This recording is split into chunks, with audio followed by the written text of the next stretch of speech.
Have you ever wondered how tiny beans in your body filter gallons of blood daily?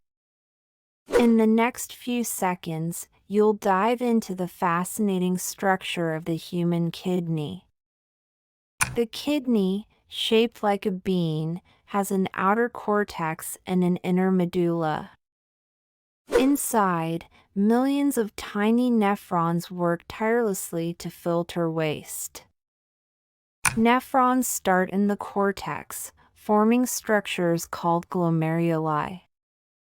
These glomeruli filter blood, reabsorbing water and nutrients.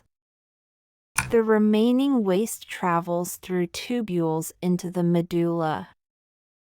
Finally, urine is collected in the renal pelvis and sent to the bladder. Amazing how something so small plays a huge role in keeping you healthy.